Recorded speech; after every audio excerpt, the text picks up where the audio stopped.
약속을 지키지 않는 정당, 새누리당과의 협상 때문에 고생을 하고 계시는 이종걸 원내대표의 발언으로 시작하겠습니다.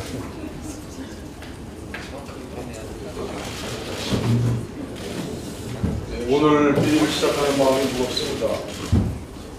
8시간여 마라톤 협상 끝에 결렬됐습니다. 5월 국회의회가 신뢰 회복이 있다고 말씀드렸습니다. 지난 5월 10일 여야 원내대표 간의 첫 번째 합의에서도 신뢰를 말씀드렸습니다. 저희 당은 할 수 있는 모든 노력을 다했습니다. 신뢰도 지켰습니다. 두 차례 합의하기에도 불구하고 정말 무산될 위기에 있는 공무원연금 개혁안 다시 살려냈습니다. 우리가 양보하고 양보해서 우리 당의 노력 끝에 살려냈습니다. 연말정산세금 폭탄, 누리과정 중단 위기, 상가임대차 보호법 등 단죄하고 계실 겁니다. 박근혜 정부가 실정을 베풀어버린, 그래서 고통받는 시급한 민생을 구하는 미래 우리도 앞장섰습니다. 하지만 새누리당은 끝내 신뢰를 보여주지 않았습니다. 여야가 합의했던 5월 국회 핵심 과제인 세월호법 시행령 1자 1회도 고칠 수 없다는 것입니다. 국회 입법권이 정부의 시행령 아래에 있습니다. 시행령에 의해서 국회 입법권이 침해당하고 있습니다. 세월호 특별법은 가만히 있으라는 어른들의 말을 따르다가 억울하게 죽어간 아이들에 대한 부끄러운 어른들의 반성입니다. 국가의 반성입니다. 그 국가를 심의하고 살펴봐야 될 독립기구를 만들자고 하는데도 세월호 특별법이 시작됐습니다. 명령 앞에 다짐한 국회 약속이고 국민의 요구였습니다. 박근혜 정부는 세월호 특별법을 무력화하고 있습니다. 진실 규명을 가로막는 시행령 공포를 강행해 버렸습니다. 국회 입법권을, 헌법 정신을 정면으로 위반하고 있습니다. 해양수산부 장관은 진상규명을 위한 특별조사위원회 활동 시한을 법이 공포된 1월 1일부터라고 고집합니다. 그래서 이미 아무 일도 하지 않은 특별조사위원회가 5개월이 지나버렸습니다.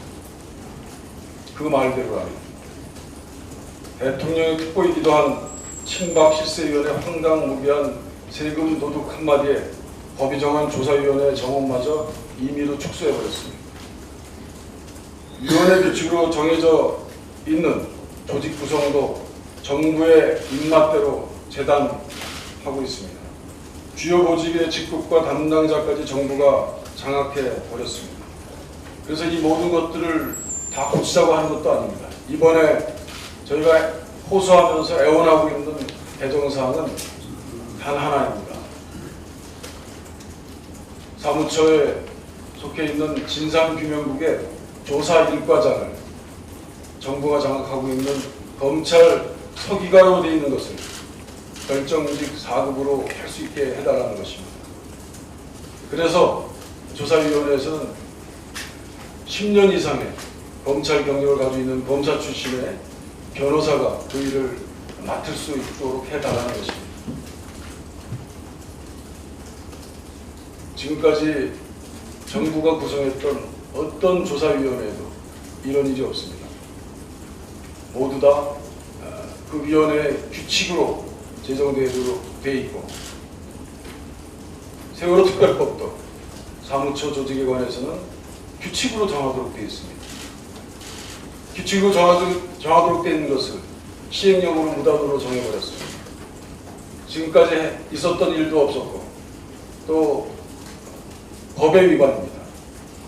그렇지만 그것도 1자 1획 고칠 수 없다는 것입니다. 그거 하나 고치면 모두 양보하고 모두 다 할 수 있게 하고 5월 28일 오늘 2시에 정상적으로 회의를 하도록 저희들은 준비하고 있습니다. 국회가 선출한 상근직 상임위원들의 업무 지휘 감독권마저도 저들은 박탈했습니다. 진상규명 핵심 부서에 검찰 공무원들을 배치한 것입니다. 특별법에 의한 독립된 조사기관인 세월호 특별조사위원회 진상규명 활동을 방해하려는 음모로밖에 저희는 달리 해석할 수 없는 상황입니다. 잘못된 정부의 시행령을 바로잡는 것은 국회의 당연한 책무라고 생각합니다. 그리고 억울하게 죽어간 아이들에 대한 최소한의 양심이라고 생각합니다. 다시 강조합니다. 5월 국회의 의무는 신뢰 회복입니다. 지금이라도 아직 시간은 늦지 않았습니다. 5월 국회 약속을 연계냐, 분리냐, 발목이냐, 이거 대단히 잘못된 표현입니다. 좀 삼가해 주십시오. 신뢰를 지켜온 야당에 대한 모독입니다. 새정치민주연합은 신뢰를 지켰고 지키려고 노력하고 있습니다. 할 수 있는 모든 노력과 양보를 했습니다.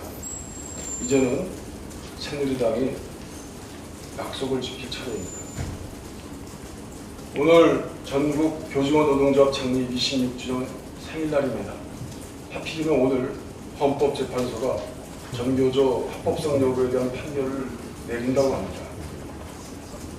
전교조에 대한 탄압과 불법화를 시도한 것은 이명박 정부입니다. 그것을 구체화하고 공식화한 것은 박근혜 정부입니다. 그 배후에는 국정원의 불법적인 공작이 있었습니다. 법원에 제출된 문서를 우리는 봤습니다. 2011년 2월 18일 원세훈 국정원장의 지시가 있었습니다. 전교조에 대한 불법화 공작이 시작됐다는 사실입니다. 그것을 우리는 확인했습니다. 오늘 현재 판결은 지난해 9월 서울고법이 교원노조법 위조가 노동자의 단결권을 침해하고 헌법상 과잉금지 원칙과 평등권 등을 위배할 소지가 있다고 하면서 위헌법률 심사를 제청한 데 따른 것입니다.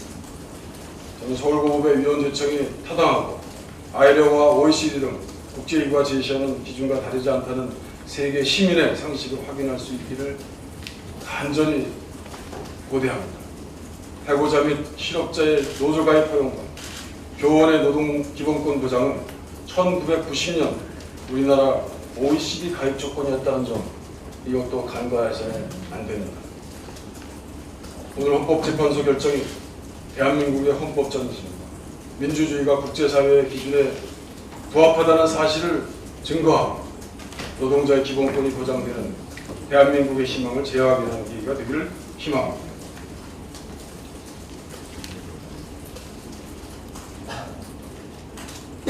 가계부채 증가 속도가 마치 폭주하는 기관차와 같습니다. 1100조가 넘었습니다. 우리 대안 만들어서 말씀드리겠습니다. 최경환 부총리는 시스템 리스크 가능성이 없다는 안이한 인식만을 되풀이하고 있습니다. 가계부채 증가는 소비 위축을 문제를 IMF도 경고하고 있습니다.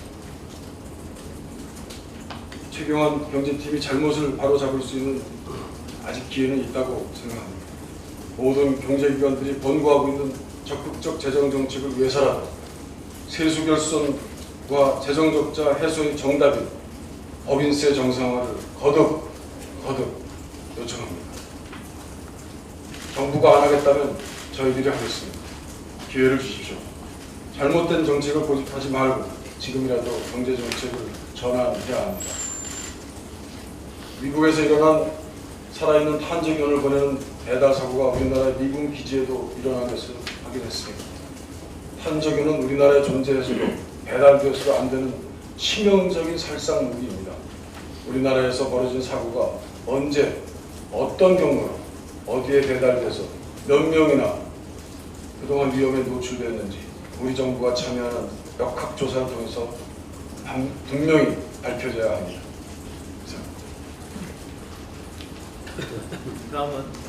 다음은 강기정 정책위의장의 발언이 있겠습니다.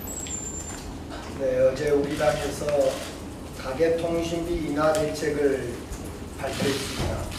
그걸 발표하면서 역시 우리 당의 우상호 의원과 우리 당의 미방위 의원님들의 주장이 옳았다, 이걸 다시 한번 확인하는 자리였습니다. 지금 이동전화에는 5천만 명이 넘는 국민들이 가입되어 있고 생활 필수품이 되어 있습니다. 가구당 요금도 15만 원가량의 부담을 지고 있습니다. 많은 부담입니다. 최근 정부가 발표한 통신비 인하 대책은 사실상 모든 국민에게 골고루 혜택이 돌아가지 않는 대책입니다.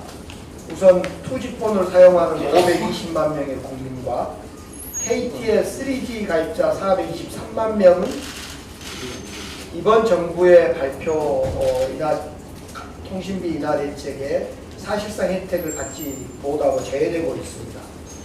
또 데이터 사용을 많이 하는 청소년들의 입장에서는 소위 3만 원대의 무제한 음성 통화와 300메가의 데이터를 제공하고 있는 이 요금제는 청소년들로서는 많은 카톡과 인터넷 검색, 메신저를 쓰고 있는 입장에서 사실상 부담을 줄여주는 것이 아니다 이렇게 보여집니다. 결국 일부에게만 돌아가는 이런 통신비 인하 정책을 국민 모두에게 마치 돌아가는 것처럼 호도하는 것은 옳지 않습니다.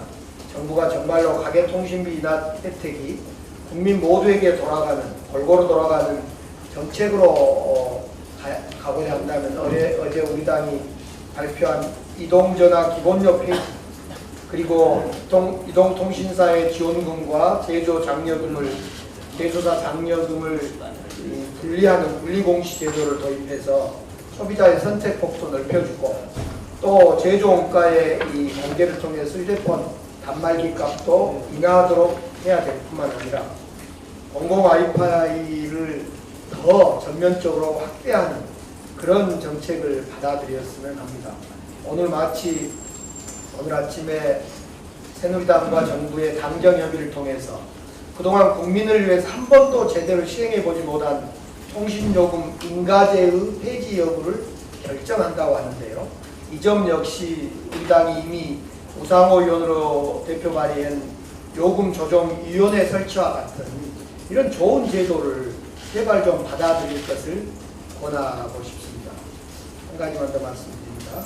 어제 청와대에서 박근혜 대통령이 일자리 창출을 위한 중소기업인과의 대화에서 크라우드 펀딩법, 서비스산업발전기본법, 관광진흥법, 국제의료산업지원법, 의료법 등을 구체적으로 열거하면서 이러한 법들이 누구도 해코지하지 않는 법인데 왜 국회와 야당은 막는지 모르겠다. 이렇게 이야기하면서 국회가 마치 청년 일자리법을 막고 있다라고 단정적인 발언을 하셨습니다. 우선 서비스산업발전기본법은 보건의료를 무너뜨려서 국민을 해코지하는 법입니다. 그래서 보건의료를 빼고 통과시키자라고 영수회담에서 약속했던 것을 대통령께서는 까먹은 겁니까? 관광진흥법은 아이들을 해코지하는 법입니다. 그래서 이 관광진흥법을 지금 통과를 안 하고 있는 거 아닙니까? 국제의료산업지원법은 의료 수출하고 해외 환자 유치와 관련된 법인데 현재 이 점은 상임위에서 논의 중에 있고요. 크라우드 펀딩법은 이미 법사위에 다 통과시켜 가 있습니다. 의료법은 국민 건강을 해코지하는 법이에요. 그런 점에서 대통령께서 잘 모르신 것 같은데 지금 열거하는 법 중에 크라우드 펀딩법은 이미 통과됐고 그 다음에 국제의료산업지원법은 논의하는 중이고 나머지는 국민들을 해코지하는 법이어서 저희들이 반대하는 겁니다. 대통령이 어떤 이야기를 하더라도 이 국민을 해코지하는 법은 통과시키지 않을 겁니다. 그러니 자꾸 전파 낭비하지 마시고 안 되는 이야기 자꾸 하지 마시고 앞서 통신료 인하 정책이나 여러 가지 저희들이 4대 민생보법이라 해서 좋은 법들 많이 이야기하고 있는데 제발 그런 것들을 대통령께서 많은 언론인 국민 앞에 좀 빨리 국회에서 처리하라고 발언하셨으면 좋겠어요. 그런 점에서 이 국민을 해코지하는 법이 어떤 건지를 좀 살피시고 발언을 하시는 것이 참으로 국회를 존중하는 마음이겠다 이런 말씀드립니다. 네, 다음은 이춘석 수석부대표의 발언이 있겠습니다. 나도 한마디. 우리 수석이 먼저 하시죠. 그래? 예, 내가 짧으니까 먼저 할게요. 예. 지금 국회가 왜 민생입법을 빨리 처리 안 하냐 이렇게 얘기하는데 우리는 지금 57개 법을 처리하려고 만반의 준비가 다 돼 있습니다. 다만 여당이 여야 간에 합의했던 금속맹약이라는 옛말이 있습니다만 이 새와 돌처럼 단단하게 합의했던 그런 약속들, 주요 현안에 대한 합의를 일방적으로 깨기 때문에 도저히 국회의원의 양심상 다른 법을 바로 처리하기 어려운 그런 상황에 있는 것입니다. 옛날 참 이소부화가 떠오릅니다. 이소부화 보면은 여우가 학을 대접한다고 접시에다가 스프를 내놔요. 그러면서 학부가 먹으라니 학이 주둥이가 긴데 그걸 먹을 수가 있습니까? 그 식으로 지금 이렇게 국민 눈가림 속임을 하고 있어서 우리 원내 대표단들이요, 이종걸 대표나 우리 참 두 수석이나 원내 부대표들이 다 굉장히 착한 분들입니다. 옛날부터 제가 겪어보고 화병이 날 지경으로 사석에서도 정치하는 사람들이 공석에서는 막 화내도 사석에서는 안 그러지 않아요. 근데 사석에서도 아이고 뭐도 해먹겠습니다. 우라증이 날 그럴 지경으로 지금 있습니다. 우리 국민들께서 이해해 주시기 바랍니다. 세월호법 시행령은 위법 시행령이면서 꼼수 시행령이고 또 하자는 것이 시행령인데 원래는 안 하자는 시행령입니다. 아까 원내대표께서 잘 말씀을 하셨듯이 국회 세월호법에 조사과장 또는 문제는 사무처의 교육과 운영을 규칙으로 정한다고 국회에서 법을 만들었어요. 모법인 세월호법에. 그런데 이걸 일방적으로 사회법인 시행령에서 그걸 위반을 해버리고 규칙으로 하기로 한 것을 대통령령으로 딱 자기들 입맛대로 다 넣어놨어요. 그래서 다시 말씀드리면 조사 1과, 2과, 3과 중에 조사 1과가 중요한 일을 다 하도록 원해놓고 내용에, 그리고 조사 1과장은 검찰 서기관이 한다 이렇게 하는 것입니다. 그러니 이것을 안 하자는 시행령이라고 말하는 것입니다. 위법이라는 건 규칙으로 정할 걸 시행령으로 정했으니까 위법이라는 거고, 이것을 살짝 이렇게 숨겨놨어요. 1, 2, 3과 중에 제일 중요한 건 전부 1과가 조사 1과가 조사하게 해놓은 것이 꼼수고, 그리고 또 이거 방금 얘기한 대로 이거를 안 하기 위해서 나머지 2과, 3과 중요한 일 안 하는 데는 민간인으로, 그러니까 검찰 출신 변호사를 시킬 수 있게 그렇게 해놓고 조사 1과를 권한을 싹 몰아주면서 그것을 검찰 서기관이 한다 이렇게 하는 거예요. 그러면 자기들 하고 싶은 대로 다 하겠다.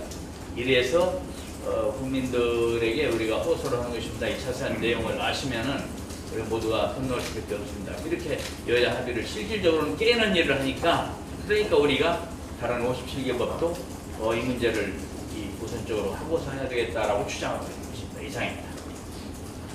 네. 이춘석 수석 부대표. 네, 이춘석 수석 부대표의 발언이 있습니다. 어제 오후 2시 반부터 11시 반까지 마라톤 협상이 있었습니다. 언론인 여러분께서도 늦은 시간까지 고생이 많으셨다는 말씀을 드립니다. 아마 예견컨대 오늘 또 12시까지 가지 않을까 하는 생각이 듭니다. 송구스럽다는 말씀을 드립니다. 본인 의사 일정과 관련해서 아직 여야 간 협상 과정에 있고 잠시 후에 수석간 회동이 있기 때문에 드릴 말씀이 많지만 자제하고 짧게 말씀을 드리겠습니다. 5월 국회를 열면서 여야 간에 합의한 사항이 크게 3가지가 있습니다. 하나는 소득대법 등 식판 법안을 처리한다. 2번째, 공무원연금법을 논의한다. 3번째, 세월호 시행령 대책 마련에 노력한다. 이 3가지입니다. 저희는 내부적으로 논쟁이 있었지만 여당이 주장하는 소득대법 등의 법안을 조건 없이 12일 날 처리했습니다. 공무원연금법도 청와대 오더와 새누리당 약속하기로 사회적 합의가 깨졌지만 우리 당의 노력으로 재협상과 수정안에 동의했습니다. 문영표 장관에 대해서도 해임 건의안 소주를 대폭 낮췄습니다. 우리 당은 새누리당이 달라는 거 다 내줬습니다. 이제는 새누리당이 세월호 특별법 시행령에 대해서 답할 차례입니다.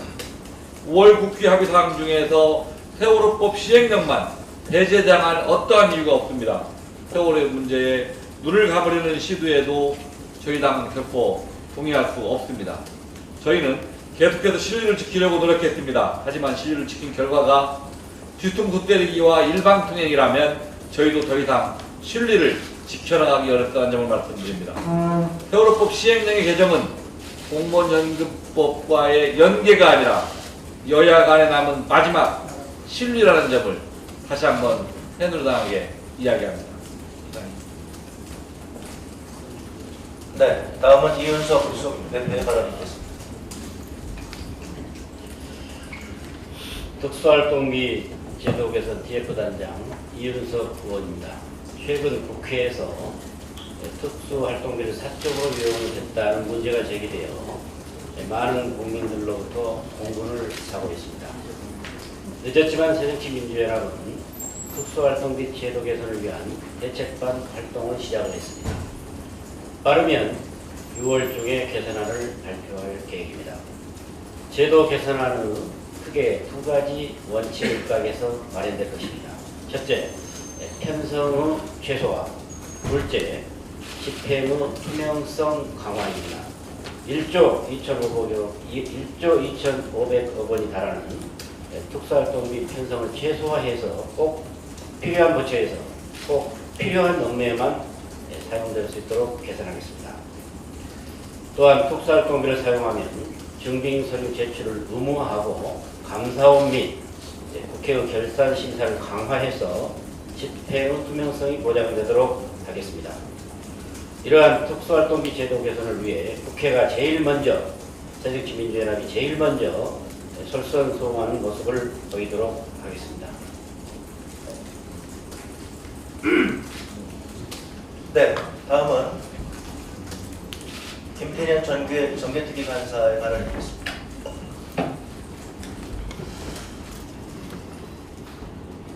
정개특위 활동의 진행 상황하고 선거제도 개혁의 필요성에 대해서 간단히 말씀드리도록 하겠습니다. 지난 4월 국회에서 독립적인 선거구 획정위원회를 구성해서 이에 당사자인 국회의원들이 국회가 직접 수정하지 못하도록 하는 내용의 공직선거법을 이미 합의를 했고 오늘 본회의가 열리게 되면 처리될 예정으로 있습니다. 정개특위는 5월 중에도 수차례 공청회와 소위를 열어가면서 정치관계법을 개선하기 위해서 노력 중에 있습니다. 선거제도 개혁과 유권자 참정권 강화가 필요합니다. 헌법재판소가 인구비율 2대1 기준을 제시하는 것을 계기로 다양한 논의가 이어지고 있습니다. 이미 선관위에서도 권역별 비례대표 제도 도입 등의 의견을 국회에 제출했고 언론과 함께해서도 많은 의견을 내고 있습니다.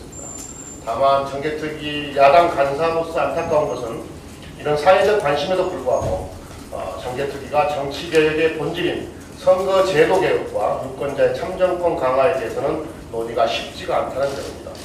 오늘 소위를 열어서 논의를 하겠습니다만 선거권 연령 하향과 투표시간 연장 문제는 특정 정당의 유불리를 넘어선 문제입니다.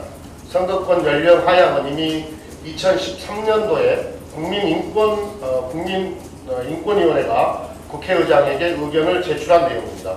인권위 조사 결과 전 세계 232개 국가 중에 선거권이 18세 이하, 우리나라는 현재 19세로 되어 있습니다. 18세인 이하인 국가가 무려 88%에 달했습니다.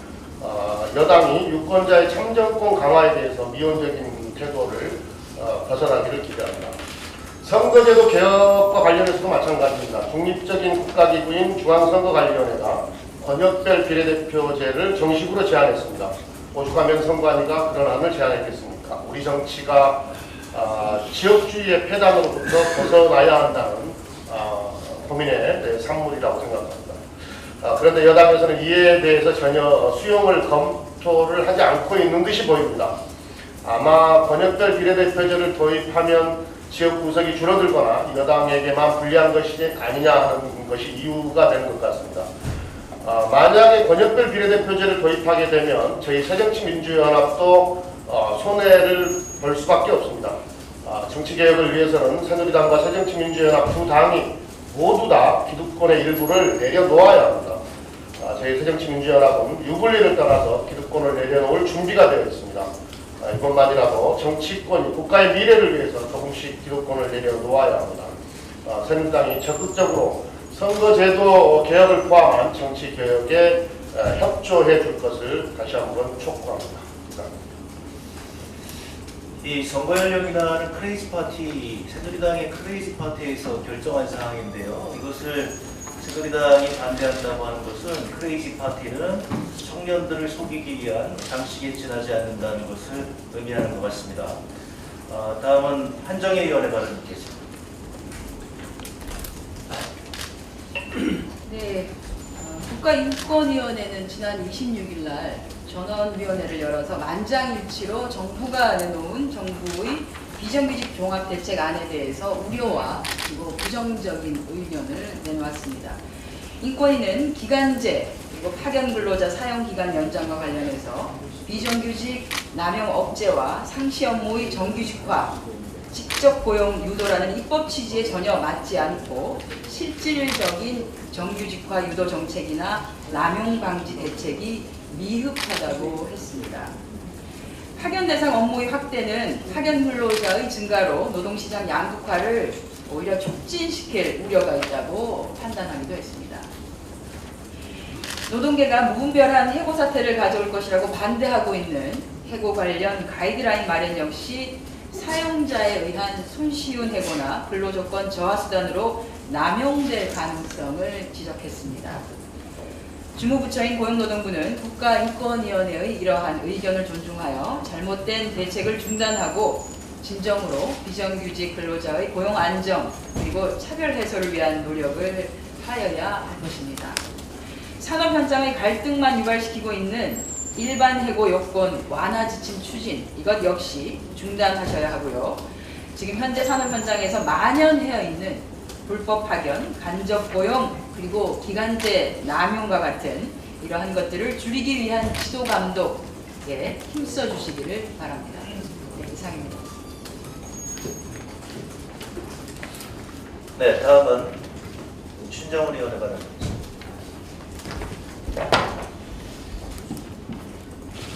대표님께서 말씀하신 세월호 특별법 시행에 관한 사항을 다시 한번 설명드리겠습니다. 잘 아시다시피 세월호 특별법은 과거사 정의 특별법과 마찬가지로 사무처 조직을 위원회 규칙으로 정하게 명시하고 있습니다. 그 규정에 따라 과거사 특별법 특조위는 사무처 조직을 위원회 규칙으로 운영한 바 있습니다. 이처럼 특별법이 사무처 조직을 규칙으로 정하고 있는 것은 정부가 간섭하지 못하고 자율적인 위원회 운영을 보장하기 위함에도 불구하고 세월호 시행령은 사무처 조사 일과장 등을 검찰 공무원으로 임명토록 강제하고 있어서 명백히 법을 위반하고 있습니다. 과거사 정리 특별법뿐만이 아니라 지금까지 운영된 반민족 규명특별법, 의문사 규명특별법 등 지금까지 운영된 특조위 활동 어떤 경우라도 조사기획과장이나 조사일과장을 검찰 공무원으로 강제하고 있는 경우는 단 한 번도 없습니다. 과거 반민족 규명특별법, 의문사 규명특별법 등에서도 조사기획과장이나 조사일과장을 검찰 공무원이나 별정직 공무원으로 위원회가 선택할 수 있게끔 그렇게 규정하고 있습니다.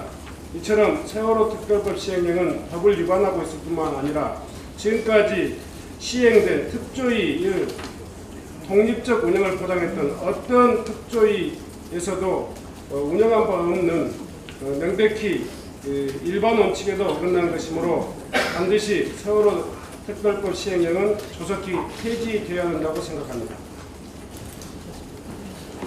네, 다음은 백공계 의원의 발언이 있겠습니다.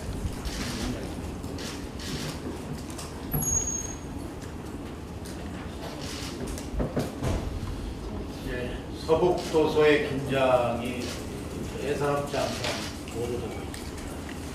북한이 지난 13일 밤 백령도와 영통도 인근의 서해 NLL 미국 지역에서 남포와 해안포 130여 발을 발사한 데 이어서 연평도 전방 40.5km의 위치한 칼도에 벙커 형태의 유기화전지 5개를 구축했다고 합니다. 어제는 이제 레이더망을 피하는 스텔스형 고속 함정까지 자체 제작해서 서해 함대에 배치한 것으로 알려졌습니다. 북한이 포격 훈련에 이어 새로운 진지까지 구축하고 최신형 스텔스 함정까지 배치한 이상 우리 군은 제2의 연평도 포격과 같은 북지도발이 가까운 시기에 반드시 발생한다는 가정하에 군사적 대비태세를 공고히 해야 할 것입니다. 그리고 북한에 고합니다. 북한의 연이은 호전적 행보는 서북도서의 평화를 깨고 있습니다. 뜨거운 바다 서해를 평화의 바다로 만드는 위해서는 서북도서의 긴장 완화가 최우선적으로 이루어져야 됩니다. 따라서 더 이상 서북도서의 긴장을 유발하는 군사적 행위가 없기를 바라며 우리 정부도 남북관계가 더 악화되기 전에 적극적으로 대화에 나서서 북한이 오판하지 않도록 유도하기를 기대합니다. 마지막으로 오늘 새벽 1시 30분쯤 강원도 하천 한 육군부대 야간 훈련 도중 다리가 끊어져 발생한 추락사고와 관련해 부상자 21명의 폐유를 기원하고 군은 정확한 사고 원인을 조사해서 재발을 막을 수 있도록 하기 바랍니다. 이상입니다.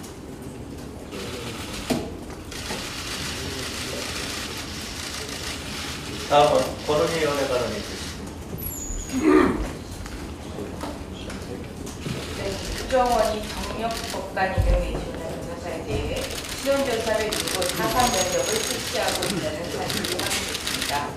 국정원은 지원자들에게 찾아와 아무에게도 이야기하지 말라며 세월호 사건, 노동사건에 대한 SNS 활동에 대해 질문하고 합격 기준을 이야기했다고 합니다.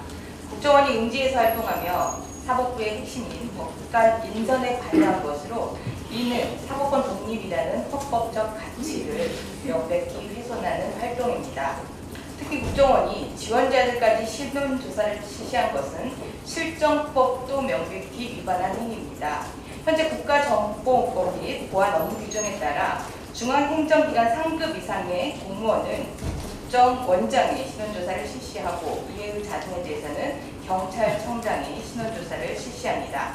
하지만 지원자까지 신원조사와 면접조사를 실시할 법적 근거는 전혀 없습니다.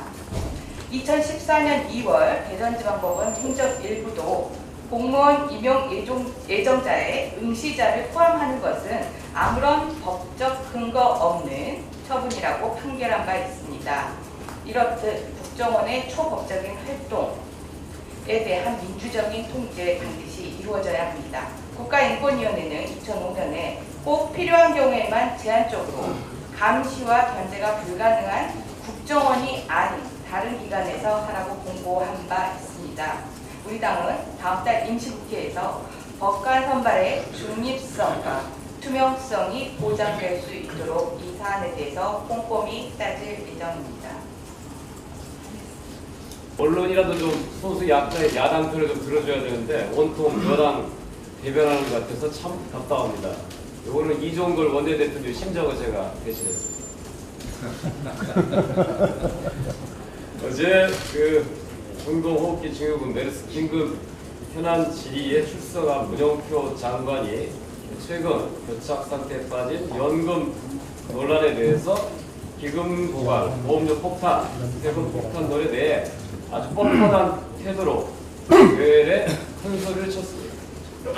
왜 야당에서 장관 퇴진을 제기하냐고 물었더니 뭘 잘못했는지 모르겠다고 솔직하게 답변했습니다. 특히 세대 간 도둑질은 20년부터 자기가 사용해왔다고 했고 이거를 철회할 의사가 없음을 분명히 했습니다. 국민연금은 사회 연대 원칙에 따라 계층 간의 소득 재분배, 세대 간의 소득 이전으로 운영되는 사회보험 제도입니다. 세대 간의 연대를 도적질, 부담 전가로 인식하는 장관은 공적연금 강화를 위한 사회적 대화의 주무장관으로서 적합하지 않다는 것입니다. 야당 의원의 질문에는 잘못한 게 없다고 큰소리치고 여당 의원의 권유에는 마지못해 유감이라고 말하는 사과로 볼 수 없습니다. 사회적 대화에서는 정부의 태도가 중요합니다. 공적연금 강화를 위한 제도 개편 방안과 사각지대 해소를 위한 재원 마련 의지가 없다면 시간만 끌다가 돈 없다, 보험료 올릴 수 없다 고 정부가 버티면 그만입니다. 결국 허송세월하고 국민들의 세금만 낭비할 것입니다. 이런 뻔한 결과를 야당은 절대 받아들일 수 없다는 것입니다. 기금 고갈, 보험료 폭탄, 세금 폭탄론을 퍼뜨린 청와대를 막지 못한 주무장관으로서 책임을 지라는 것입니다. 국민들의 연금에 대한 불신을 초래한 것에 대해서 책임을 지라는 것입니다.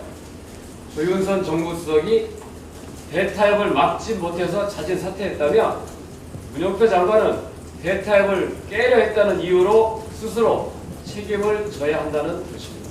감사합니다. 네.